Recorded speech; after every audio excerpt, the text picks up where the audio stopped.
řekl, tak já jsem rád, že brácha se švagrovou to pojali velkoryse.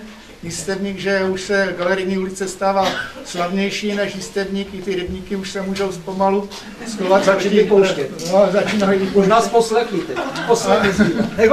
Takže vlastně je to sympózium po cestách v Brazílii, Ekvádoru, Galapagách, Bretani, naposledy Sicílie, tak jsme se dostali i vlastně na východ. Jste vlastně nejvýchodnější oblast, kde jsme byli jako galerie. Takže, co? Technická poznámka. Propracovali se ve světě, aby mohli pracovat u nás. Zlé jazyky v Praze říkají, že za Chodovem už začíná Asie, jo? Tak aby si věděli. Dobýváte Asii, no. Takže vlastně tohle sympózium bylo těsně předtím, než jsme odjeli na Sicílii. Já bych rád představil zúčastněné. Takže tady první, Jan Lipina, fotograf. Jeho fotku vidíte venku. Na dvorečku, je to dobře osvícený. Vedle Boris Jirků, profesor na 2 školách. Alenka Lipinová, žena tady toho.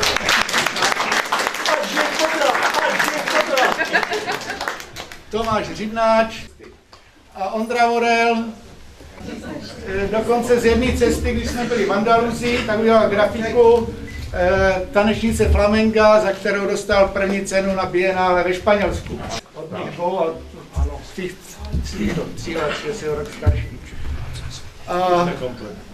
No to jsou všichni, no a k tomu zpestření vlastně nechtělo se jim moc opouštět dvorek, nechodili moc do krajiny, ale byli tam jeden den, byli na rybníkách, takže potom bylo to osvěžení, že přijel Jarek, takže vlastně proto jsou tady ty portréty, a takže to je vlastně výsledek sympózia v Jistebníku.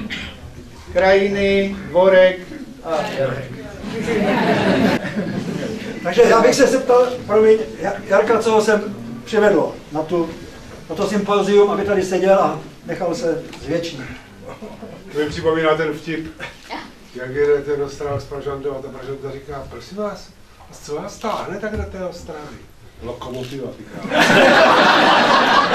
Stejně.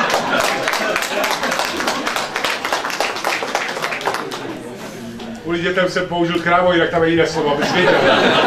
Přijdeš, tak tady budeš chvilku říct. To je, já jsem to uvedl, tu svoji odpověď, tak to trošku drze, protože ta velká, co tě přitáhlo do Jistebníka, tak popravdě jména umělců mě jsem přitáhl. No, konečně.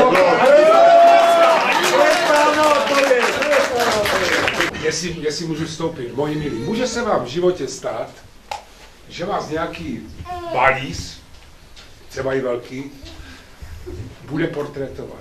Děcka, připravte se, je to peklo. Ne, že musíš sedět, to víš, sedíš, se nesmíš hýbat. Ne, že se nesmíš hýbat. Pan umělec ti řekne, dívej se tam, zachmůřeně, tak se díváš půl hodiny zachmůřeně. Pak přijdeš domů, zůstane ti to, přijdeš domů. Co se Jarku stalo? No, tak Jirku mě maloval. Takže připravte se i ty malí. Ty jsi referent dnešního večera. Pojďte si budoucnost tohoto kraje.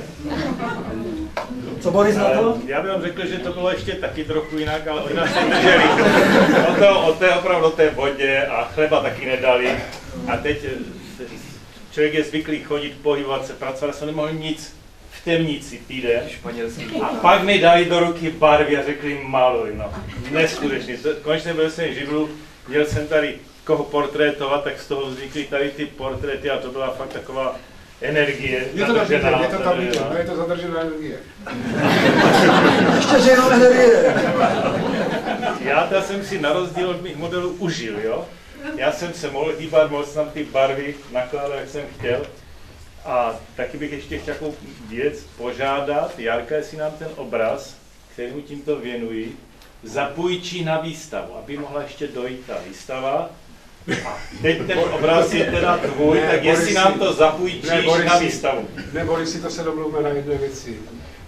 Ani ne, že je můj obraz, ale obraz spíše, než že by měl viset někde v soukromí, určen pro 2 oči, no, pro 4 oči, tak obrazy jako písničky by měly být ukázat celému světu. Kulturní obrazu děláme. Tož na internet. To se nemůžu očát. Máte opučit. Já jenom přemýšlím o tom, jestli mě jako písničkáři by se mohlo podařit, že bych 2,5 hodiny jsem díval na Borise a skládal písničku. Ne, sedl a seď. A teď 2,5 hodiny bych se na něho díval. Co děláš? To skládám písničku.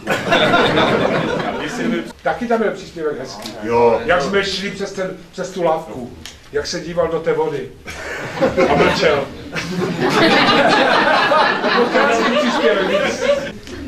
Poprosím Jarka, který má příliš těžkou kytaru, aby ji sebou nosil, tak nosí lehkou heligonku. Ne, tak to není zase to trošku. Já jsem věděl, kam jdu, věděl jsem, jak to tady vypadá. Vím, že kdybych vzal kytaru, tak kytara se nehodí do tohoto prostředí. Kytara je velmi něžná, kytara musí být zesílená, anebo musí být velmi tiché prostředí. A tady je takové, díky těm obrazům je tady takové prostředí, které žádá i to dřevo. Vzal jsem sebou heligonku, která pochází někdy z roku 31 z Mariánských hor. Z Ostravy, koupil to můj děda František, já se s ní strašně chlubím. Pro mě to je stejně jako tato galerie, stejně jako práce kolegů, stejně jako to všechno.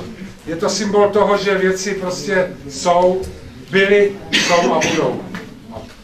Chraňme to, co vám dědové zanechali. To mě trošičku, Boris mě pochopí, to mé valašství. Takže jsem proto vzal tuhletu heligonku.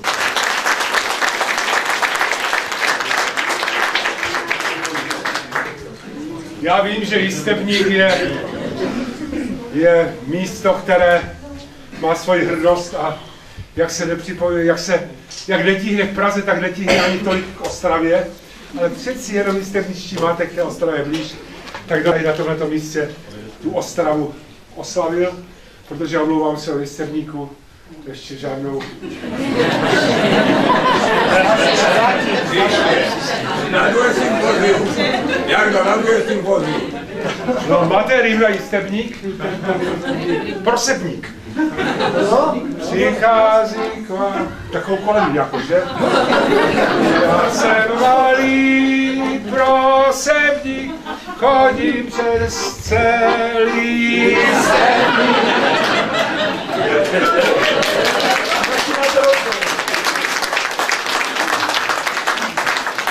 Jak se tu dobře žije, vrazím do galerie.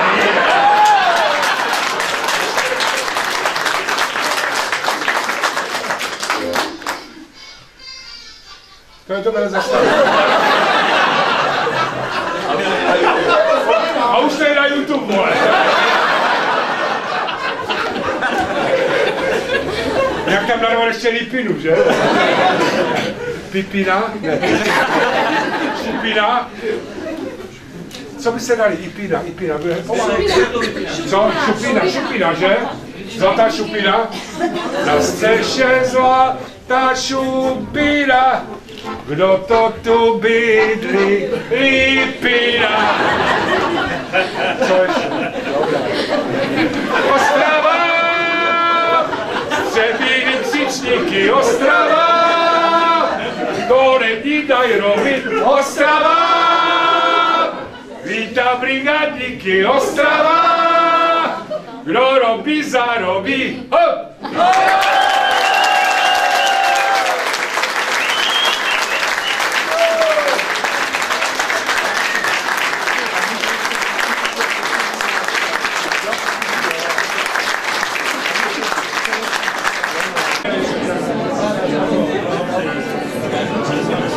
Taky se spalil do chladníku a do čaju trochu rumu by se přidal. Chceme zapomenout na Jistebníku, kdyby kolem Jistebníku se vydal. Kolem Jistebníku tam přiroda je krupa, tak tam najdi kolem nevím jak. Teď to teprve je. Taky je tam kamno a kupa. ale fajná, krásy se zastaví. Na ulica je tenká, ani tak posluha, natíže pokrteka, jako jedna druhá, a ty každý a krtek je linie, a ty na ulici, galerie, jde Petrik na rukama, hodelkou.